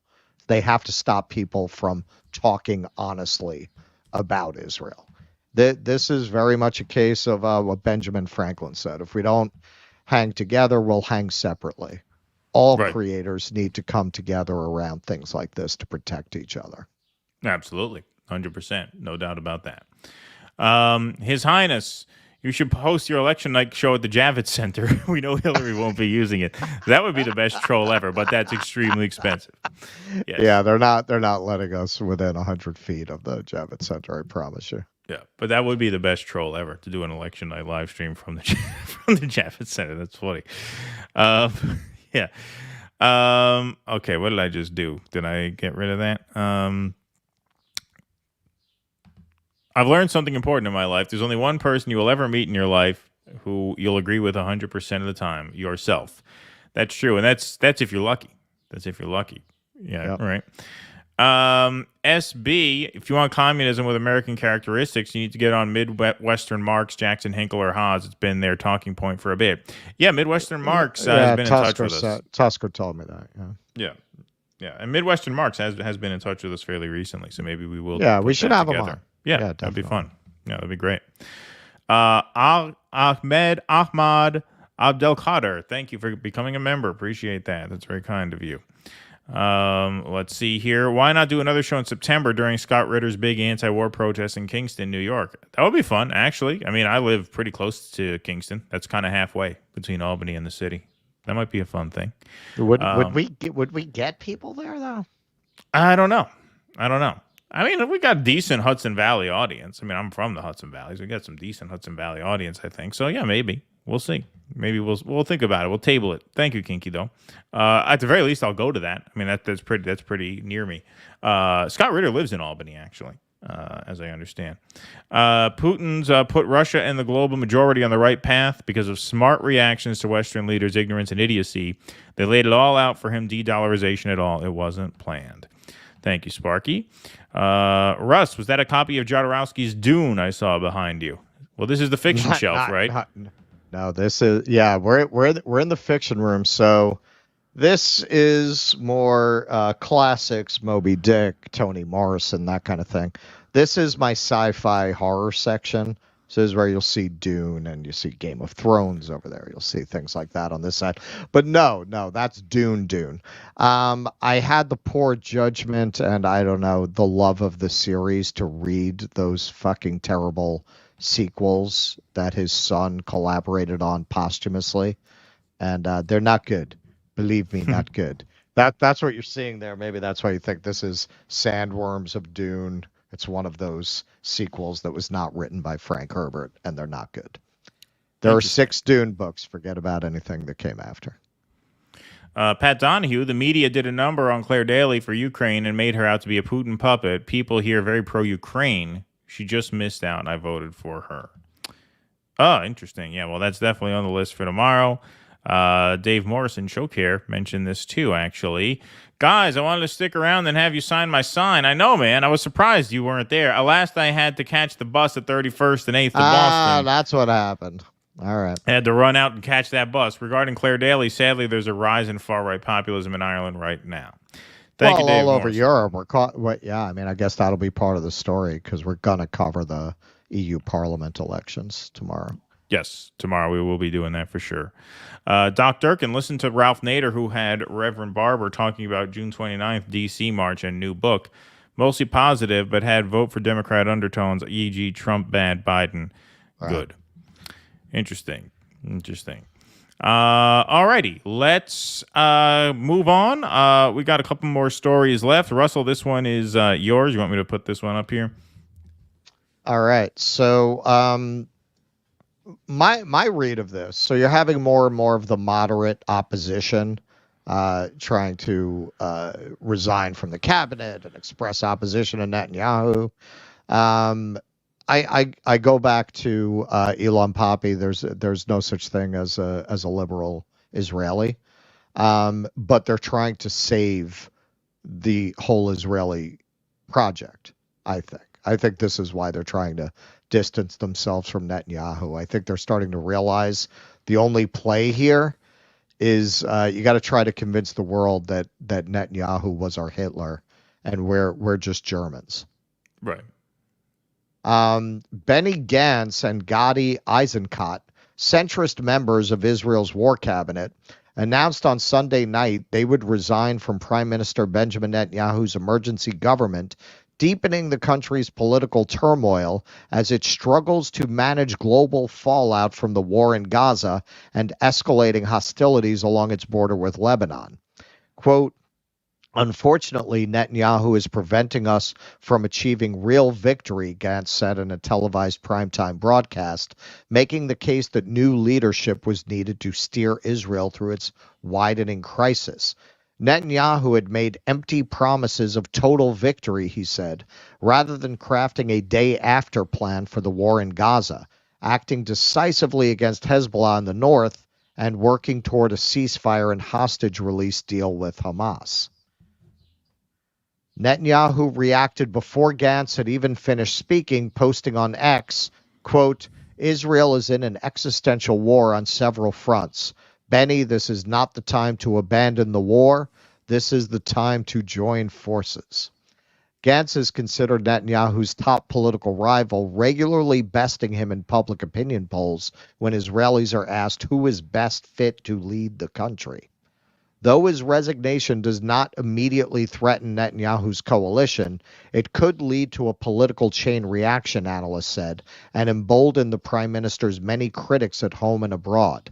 An hour after Gantz spoke, Gadi Eisenkot, a former chief of staff of the Israeli army who joined the war cabinet, and Israeli minister Chili Tropper, submitted their own resignation letters.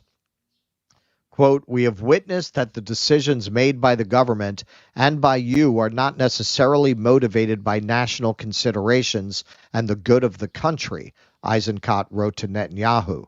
"Foreign and political considerations have infiltrated the discussion rooms and influenced the decision-making." Now, this is a big takeaway here. Now, this gives you the impression there's a lot of resistance to Netanyahu. Netanyahu still maintains a 64-seat majority in the 120-member Knesset, Israel's parliament, but more defections could be coming.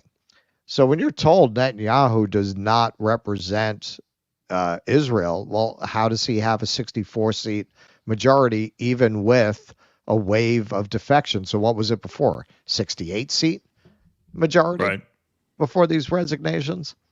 It was precisely because of the urgent threats facing the nation, Gantz said, that he could no longer serve in the war cabinet.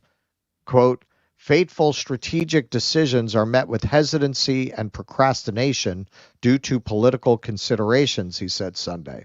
In the fall, a year since the disaster of October 7th, there should be elections that will eventually establish a government that will win the trust of the people and be able to face challenges. In the aftermath of October 7th, the deadliest single attack in Israel's history, Netanyahu set up a limited 6-member war cabinet, ensuring his own position at the head of government while excluding his extremist coalition partners from taking part in strategic decisions about the war in Gaza. So there are people that Netanyahu kept out of the cabinet because they're too extreme for him. They're too extreme, or probably not too extreme for him, so extreme that they would be too much of a political liability.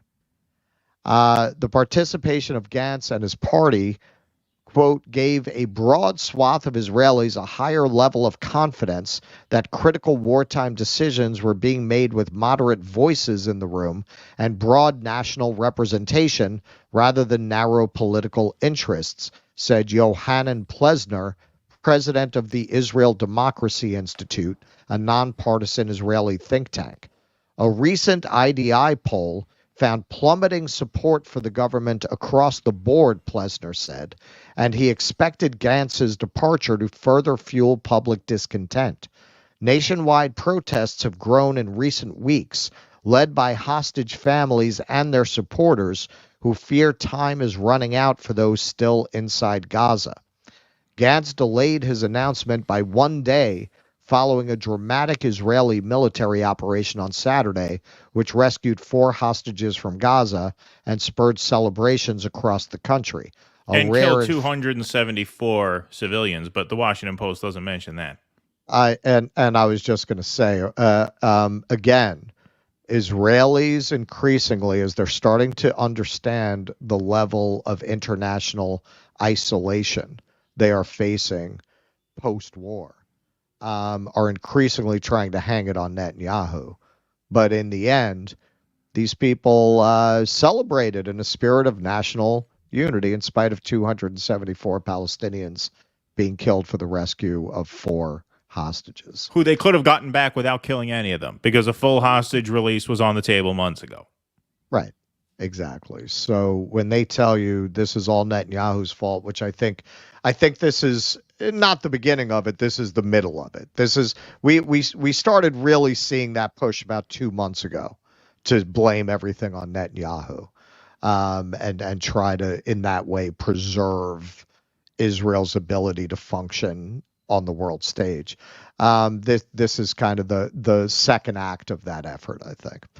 On Saturday, I mark my words, when this is over and Netanyahu's out of office, they're going to make noises about prosecuting him and blaming him, maybe even try to give him up as a war criminal to the ICC to save themselves.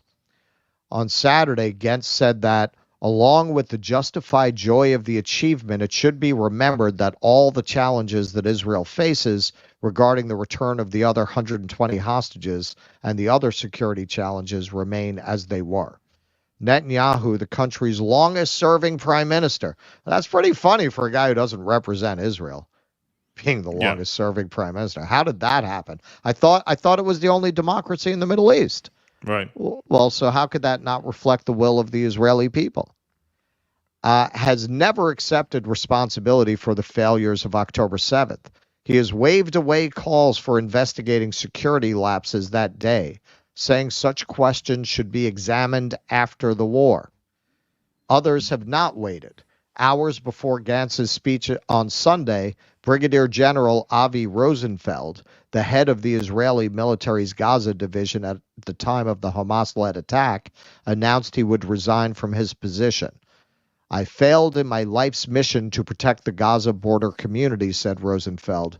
Everyone has to take responsibility for their part. Well, not Netanyahu. Yeah, well, look, I mean, you put the word moderate in quotes, as I kind of did for the thumbnail here, right, because right. Gantz's main dispute with the far right in Israel, as I understand, is that Gantz did not want to see an expansive war against Lebanon, whereas Gvir did.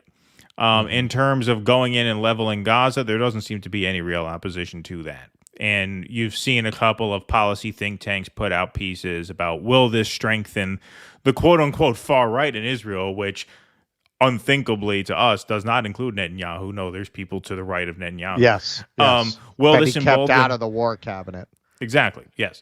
Will this embolden Netanyahu? Well, I mean, sorry, will this embolden the far right? My question is, does this further embolden Netanyahu? Because now Netanyahu may consolidate the quote-unquote left-wing support in Israel. I mean, I can't even say that without laughing, but that's the framing. The framing here is that, Netanyahu's a right-wing government, then you have the far right, then you have the quote-unquote centrist in this guy who just quit, which basically rendered the emergency government now a thing of the past. That's why he's calling for a new campaign. So the question is, does this hurt Netanyahu as much as the headlines look like it does? It might not. It might not. I mean, this might consolidate the anti-Ben Gvir wing opposition. Who knows? Yeah, Netanyahu the dove. I mean, by comparison, that's what it's going to look like now more than a few days ago. Now, in whose eyes, I can't imagine taking any of this all that seriously, but when you look at the shakeup now that this might cause, people are worried that this is going to embolden the right. It could just embolden Netanyahu, and this is really the worst of all worlds, where you have this terrorist state on a rampage, and you have the leader in a very, very insecure spot within his own government. So he is going to be doubly, if not triply, committed to prosecuting this war through to the end. Even Joe Biden said he is pursuing this war to the end for political reasons. Even Biden said that. Yeah. And we, in regards to whether Netanyahu reflects the will of the Israeli people, we covered this months ago. This was not long after October 7th, maybe a month or two. There was a story in either WAPO or the New York Times, I can't remember which, where all of these liberal Israelis who had been marching against Netanyahu's government when he tried to change the judicial oversight laws in the country. I can't remember all the details of that. You know what I'm talking about. He's trying to change the trying to disempower the court. Yeah, he was trying to disempower the court. Yeah. They were marching against this. There were all these groups. They considered themselves, very liberal. And as soon as this war broke out, they changed their mission to supporting the war effort very proudly. You had all these gay, of course, they pushed them right out the article, the gay Israelis who had come from France and had been thinking about going back to France, but now realize this is our true home and we must stay here in its moment of crisis. There are no fucking liberal Israelis. They're all criminals. They're all fucking responsible for this. Yep, indeed. Dominic Morrow, after a thorough investigation, I've decided that Randy Newman was wrong about short people. Yes. Thank you, Dominic. Appreciate that. Claire wasn't pro-Israel enough. She was targeted, says Sparky. But according to Pat Donahue, our Irish correspondent, it was more about Ukraine, which, again, I'll just going off what I'm hearing now. I will have to look into that afterwards for sure. Let's see here. Okay. We're going to go to our next story. Just a second here. Sparky says, I wonder if the sister of a hostage who Briahna interviewed. No, she was the sister of a hostage. Yeah. No, that was a real person. That was for real. And in fact, what Briahna said was that they contacted her specifically so she could talk to her. So she could, because she wanted to confront Briahna on her coverage of this. That's why, as much as Briahna tried to keep that very personal, keep that about her story and her perspective as the family member of someone who was being held hostage, she kept trying to make it about the war itself, because she reached out to The Hill and said, I want an interview with Briahna Joy Gray, because she wanted to confront her about those things. Dwayne Vogel, can you get Claire Daly on as a guest? We would love that, obviously. Maybe. Yeah, maybe. Obviously, I mean, we have from our Assange coverage, we know people who know her. We could probably get a message to her. Yeah, I imagine we probably could. Okay, we got one more story on the day. This is a video that's really going kind of viral now. This is some footage of a Zionist confronting Jewish anti-Zionist protesters at Union Square in New York City. This is pretty raucous footage here. He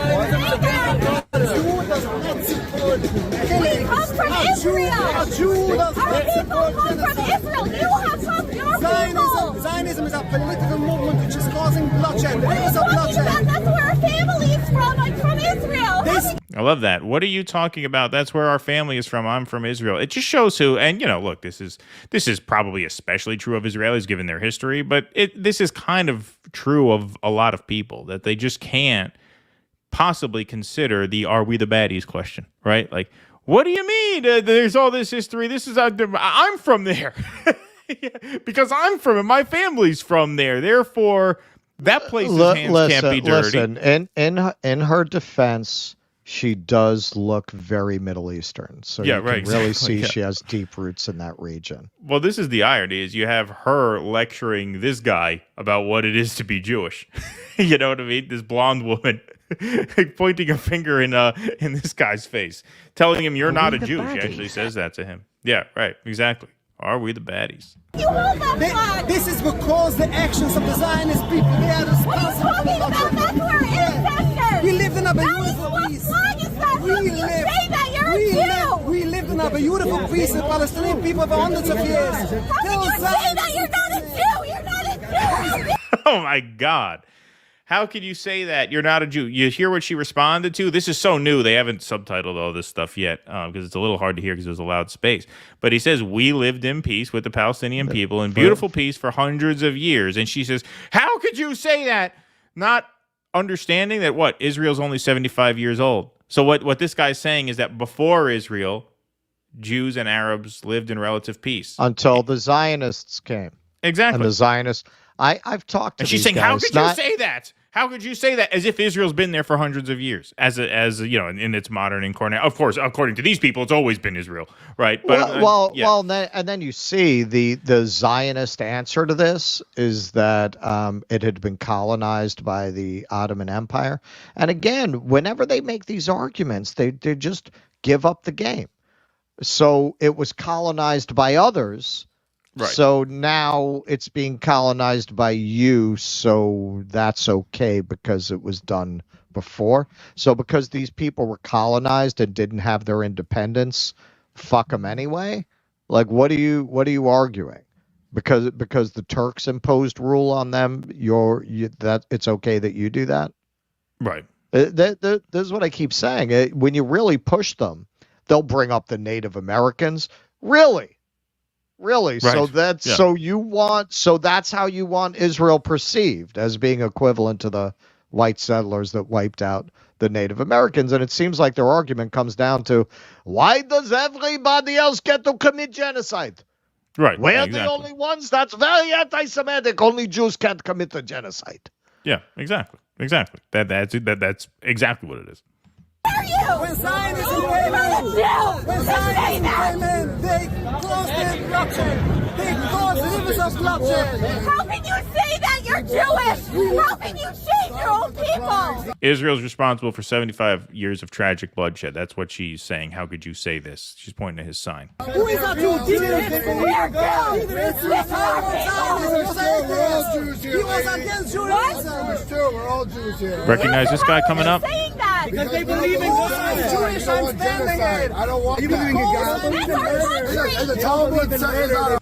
Recognize that guy there saying, I don't want that? That's the guy from the walking Jew. Down the street guy. The walking. Hey, Jews need to know how to walk on the street. New York Jews here. Let me teach you how to walk. And that's him. That's the same guy. I think he was at the Cornell rally, too. He looked very familiar. He was one of the guys in the background, one of the shots. But yeah, here he is. Again, friend of show, walking Jew. Representing a Union Square. That is our country. How dare you say that about our own people? What's wrong with you? Fuck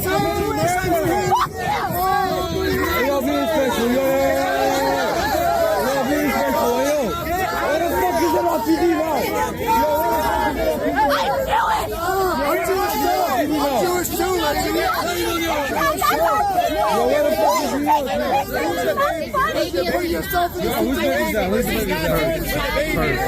every child is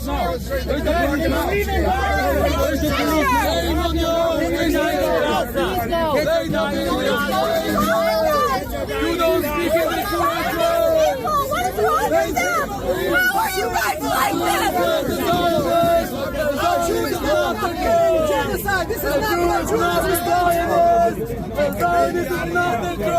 And he takes her out. See, okay, so they're saying you should really leave. That one lady says you should really leave. She has a baby with her, and whoever filmed this from this angle was prudent enough not to put the baby on camera, since you always want to be careful not to do that. So thankfully we don't see him in this shot. There is a shot of him that we didn't use because of that. Yeah. But they're saying, there's also come on, better because you can hear what they're saying to her better than on the other video. Right. But they're saying, come on, you gotta like. Look, I don't mean this. I mean this in all seriousness. Like, and I say this about these Zionists all the time. They're not well. They're not well. I mean, you look at that. Look at that. Well, that is not a well-adjusted person. Well, of course, and look at this. This is very typical of debating Zionists, and frankly, it's very typical of debating liberals. They do not offer counter arguments. They offer moral pleas, emotions, shaming, ad hominem attacks on your character. They will not debate you on facts. They won't debate you on facts. You go to a Zionist and 75 years of rivers of blood. Okay, well, so debate it. You're denying that that's the case. Explain why it's not the case. She doesn't offer that. How could you say that? You're Jewish, so how dare you say this? But she's not offering an argument against it at all. You go to a lib who tells you, democracy is on the line in this election, and you absolutely have to stop Trump. And you say, well, Joe Biden's done more harm to black and brown people than any living and active politician. They won't take that on. They Trump. Right. It's the same thing. There's no thought process, and that's why so many libs and Zionists. That's why there's so much overlap between those populations. They're mindless people involved in subjects that they scarcely understand and don't even have any interest in understanding. It's pure tribalism. Yeah, and you have the gall to lecture this guy. She tells this guy, "You're not a Jew." About being a Jewess. Take a side by side. Well, that's where you could see this broke her brain. Right. This broke her brain. Like there's just too much cognitive dissonance here. She can't even process this much cognitive dissonance that a guy with the fucking payas is out here protesting for Palestine. She can't process it. No, she's like, something's wrong here. That's why she was driven to go into that crowd with a baby with her. Apparently that was hers, or maybe she was, I don't know what the deal was there. It's not my business, obviously. But that's why, as she got heated, I mean, she took a swing at the guy. He was making fun of her a little bit, which is probably not the right thing to do in that situation because it could escalate. But she takes a swing at, certainly didn't warrant taking a swing at the guy. She takes a swing at him, and the one lady says, "Okay, listen, you got a kid here. You gotta go. You gotta leave. You gotta leave." But she didn't want to. The one guy had to come, and he finally escorts her out. And so just a wild scene. But yeah, to confront this guy saying you're not a Jew, as if you are in a position. Just look at the side. Who do you think is more of a Jew in that situation? Yeah. Well, could you imagine if it was a pro-Palestine person who walked up and took a swing like that? Oh yeah, at a Zionist, yeah, of course. It would be everywhere. You'd have Dana Bash would be leading her segment with that violent attack from anti-Semitic pro-Palestine protesters. They're not even going to talk about this. You're never going to hear about this. No, this will just be for the internet. All right, we'll take some more super chats before we close out the day. Thank you guys very much for being here. Hit that like button, hit that subscribe button. Sparky in 1492, the Ottoman Empire sent ships to rescue Jews from the Spanish Inquisition. Thank you, Sparky. That's true. I knew that. Sorry. Where is that? Okay. Some say U.S. Delta Force was involved in the hostage rescue slaughter. Probably true. Israel wouldn't piss on those hostages if they were on fire. Well, yeah, they clearly don't care about getting them back. Quick question. Are we covering the Russian ships in Cuba today? Tomorrow. Ran out of time today, but we are covering. That is on the list for tomorrow. Indeed, Christos. Don't worry. Make Israel Syria again. In those Ottoman Empire days, Levant Jews going along fine with their neighbors, whether Muslim, Christians, or otherwise. Yep. Thank you.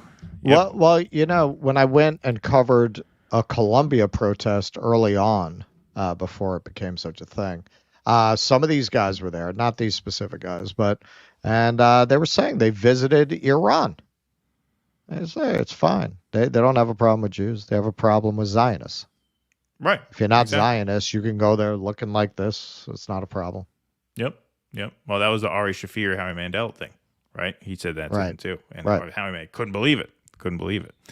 Thanks, DD, for fixing my brain. Thank you, Kuznetsky Hussein, for listening. All right, folks, that is our show for this afternoon. We will be back here. Oh, nope, sorry, we got one more. En passant, you're not a Jew. Reminds me of You Ain't Black. People should really stop doing that, LOL, but they got their example from the top. Yep, indeed. Well, we will be back here tomorrow, same place, same time. I think we're going to be multi-streaming tomorrow. Tomorrow's Wednesday. Sometimes that's Rumble Day, but I think we'll be on both places tomorrow. The itinerary looks pretty good. So, yes, we will be covering the Russian warships in Cuba. We will be covering the Democrats abandoning progressivism. We'll be covering the EU Parliament races and a few more stories, obviously. Tomorrow afternoon at 2 p.m. Thank you guys all very much for being here today. Like I said, hit that like button, hit that subscribe button. Full live show stream replays are available for patrons. So if you want to sign up, go to patreon.com. You can watch those both in their entirety right now. You can also join our Substack or our locals and get those. And we will be dropping clips from the live shows over the next several days since there is a lot to get out there. So thank you guys all very much for being here. Pleasure seeing you today. We will see you guys tomorrow at 2 p.m. Same place, same time. Until then, thanks very much for today. Be safe and be well. Courage. Please clap.